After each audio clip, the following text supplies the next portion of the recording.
দর্শক, আজকে আমরা 5টা টাঙ্কি কুরিয়ারে দিতেছি। হ্যাঁ, 1 2 3 4 5টা। এই 5টা টাঙ্কি হচ্ছে আপনার বিভিন্ন জেলায় যায়, 5 জেলায় যাবে। হ্যাঁ, 5 জেলার মধ্যে 5টা টাঙ্কি আমরা কমপ্লিট করে আজকে আপনার কুরিয়ারের মাধ্যমে পাঠাই দিয়েছি। আর আমরা পাঠাই কিভাবে, আপনারা তো অনেক সময় মানে চিন্তিত থাকেন যে আমার টাঙ্কিটা যে দিলাম তা আসার সময় কি কোনো ডেপ ডুপ খাইব কি না বা কোনো সমস্যা হবে কি না, এরকম আশঙ্কার মধ্যে থাকেন। হ্যাঁ, তো আমরা কিন্তু ইনশাল্লাহ যতটুক চেষ্টা করি, মানে যতটুক সেফটি নিয়ে দেওয়ার জন্য আপনাদেরকে, মানে 100% সেফটি হওয়ার পরেই কিন্তু একটা টাঙ্কি আমরা কুরিয়ারে পাঠাই। যেমন এটার ভিতরে কার্টন একটা তো উপরে দেখা যাইতেছে, নিচেও কার্টন আছে, আবার উপরেও কার্টন আছে, চতুর্থ সাইডে কার্টন আছে। তো এই কার্টনগুলো আমরা কিন্তু 100% একুরেট করার পরে একটা টাঙ্কি প্যাকিং করি। প্যাকিং করে পাঠাই আপনাদের বিভিন্ন জেলা থেকে। ঠিক আছে, তো যাদের এরকম সমস্যা টাঙ্কিগুলো আছে তারা অবশ্যই আমার সাথে যোগাযোগ করবেন। আর টেনশনের কোনো কাজ নাই, আমাদের এখানে সারা বাংলাদেশ যে কোনো টাঙ্কি আপনার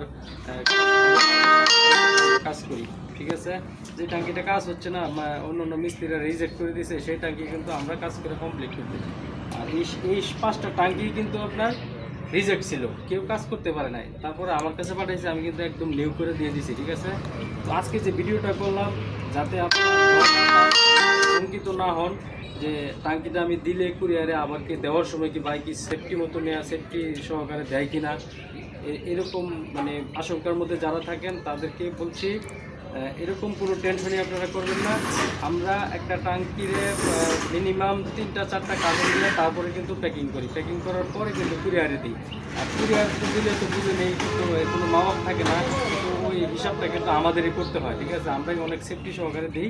ইনশাল্লাহ যাদের এরকম সমস্যা নিয়ে ভুগতেছেন অবশ্যই আমার সাথে যোগাযোগ করবেন। আমার ঠিকানা তো সবাই জানেন, তারপর আবার বলে দিচ্ছি, সিস্টুর বাজার, ময়মনসিংহ জেলা, ভালুকা থানা, সিস্টুর বাজার, আলমদিনা মার্কেট।